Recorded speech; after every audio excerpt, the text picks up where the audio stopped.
चल चल धनानंद, जल्दी से सारे बीज खेतों में डाल दे। लगता है आज ऊपर वाला भी मेहरबान है, वर्षा होने वाली है, अच्छी फसल होगी। बीज तो सारे खेतों में डल चुके हैं, चल थोड़ा चलकर हुक्का पी लेते हैं।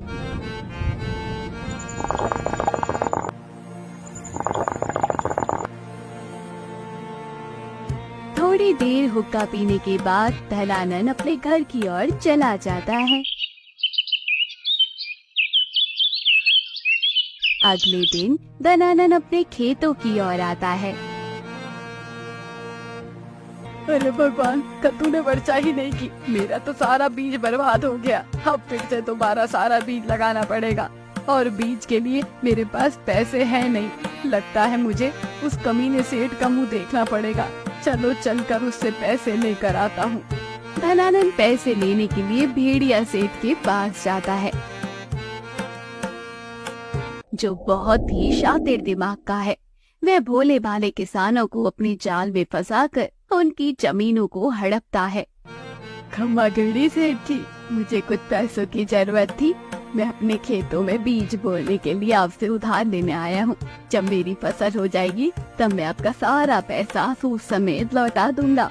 क्या रे धनानंद, तुझे पैसों की क्या जरूरत पड़ गई? तेरे पास तो बहुत जमीन है। एक काम कर, तू मुझसे पैसे ऐसे ही ले जा और अपने खेतों में बीज बोले, और जब फसल हो जाए तो मुझे पैसे मत देना। ऐसा करना, मुझे फसल का आधा हिस्सा दे देना। मेरा काम उसी में चल जाएगा। यदि और पैसों की जरूरत हो तो मुझसे ले जाना। ये घर भी तो तेरा है। ये आप क्या कह रहे हैं सेठ जी? यदि इतनी मेहनत के बाद भी मेरी आधी फसल आपको दे दूंगा तो मैं खा जाऊंगा। ये तो बहुत ज्यादा है, मैं नहीं कर सकता। तो ये बात नहीं धनानंद, तू अभी जा, बाद में दोबारा देखेंगे। अभी तू जाकर अपने खेतों में बीज बो दे। धनानंद वहाँ से चला जाता है। दूसरे दिन आकर वह खेती करने लगता है। सेठ ऐसे ही बहुत लोगों का पागल बनाकर अपनी दुकान चला रहा था। कुछ समय बाद धनानंद की फसल हो जाती है, जो बहुत अच्छी होती है।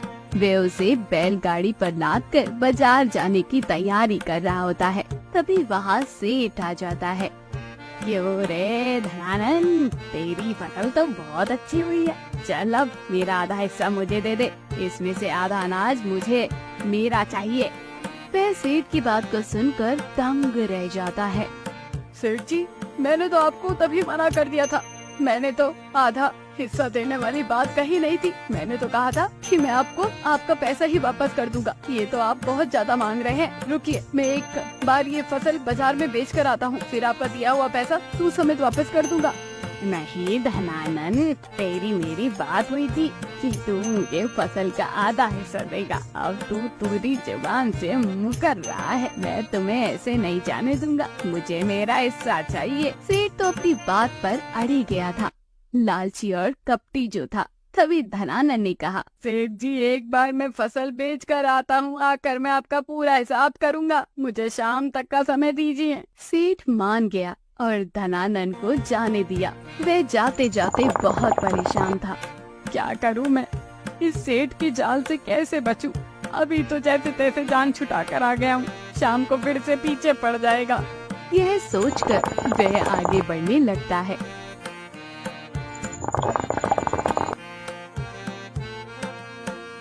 और उसे सड़क के किनारे पर बटुआ दिखाई देता है। वह झट से नीचे उतरकर उसे उठा लेता है। उसमें 5,000 रुपए होते हैं। अरे ये किस व्यक्ति का है? एक बार शहर जाकर अनाज बेच कर आता हूँ, शाम को मंदिर में आवाज लगवा दूंगा, जिसका होगा चल कर ले लेगा। यह सोचकर धनानंद वहाँ से चला जाता है। इधर सेठ अपने बटुए को खोजता खोजता भटकता रहता है। उसका बटुआ कहीं पर भी नहीं मिलता। जब तक शाम हो जाती है और धनानंद भी अपनी फल बेचकर घर आ गया। धनानंद घर आया ही होता है कि सेठ उसके पास पहुंच जाता है। अरे धनानंद, मेरा हिस्सा मुझे वापस कर। वैसे भी आज बहुत नुकसान हो गया है मेरा। बटुआ खो गया मेरा, जिसमें 5,000 रुपए थे। वो कहीं पर खो गया, अभी मिल नहीं रहा। तुमने कहीं देखा तो नहीं?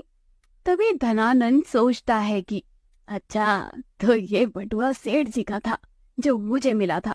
अच्छा चलो, आज सेठ जी को सबक सिखाते हैं।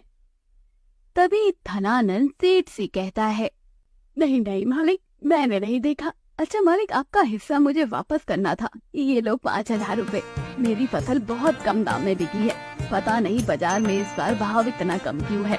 ये वही 5,000 रुपए थे जो सेठ के बटुए से गिरे थे। सेठ गुस्से में आकर बोला, मुझे ये 5,000 रुपए नहीं चाहिए। तू झूठ बोल रहा है। तेरी फसल 10,000 में बिकी है। उन दोनों की बात सुनकर वहाँ से जा रहा सरपंच रुक जाता है। सरपंच तभी धनानंद से कहता है, धनानंद, क्या बात हुई?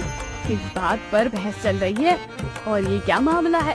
सरपंच जी, मैंने सेठ जी से कुछ माह पहले पैसे उधार लिए थे ताकि मैं खेती में बीज लगा सकूं और खेती कर कर इनका कर्ज चुका सकूं। उस समय पर तो सेठ जी ने पैसे ब्याज पर दे दिए, पर अब ये मेरी फसल का आधा हिस्सा मांग रहे हैं। ये तो गलत है ना? आप ही बताइए। क्यों सेठ जी, ये जो धनानंद कह रहा है बिल्कुल सही है क्या? इसको तुमने पैसे वापस लेने के लिए कहा था या फसल का आधा हिस्सा? सरपंच को तो पता ही था कि सेठ की आदत कैसी है, फिर भी वे उससे पूछकर आजमा रहा था। सेठ घबरा जाता है क्योंकि पूरा गांव उसकी आदत को जानता था। आज तो उसका दाव उसी पर वापस ही पड़ गया था। अब सेठ झूठ कैसे बोलता? उसे समझ आ गया था कि यहाँ पर उसकी दाल नहीं गलने वाली है, लेकिन उसे अपने पैसे भी चाहिए थे। वह घबराते हुए कहता है, सरपंच जी, ये सब छोड़िए, मुझे मेरे पैसे वापस दिला दीजिए।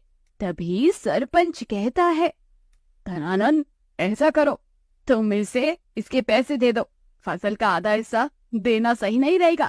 धनानंद ने सेठ को वही 5,000 रुपए दे दिए जो सेठ के बटुए से निकले थे।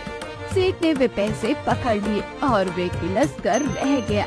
पहले ही उसे अपना बटुआ खोने का दुख था, ऊपर से धनानंद ने भी उस पर उल्टा दाव लगा दिया। वे धनानंद के साथ छल नहीं कर पाया।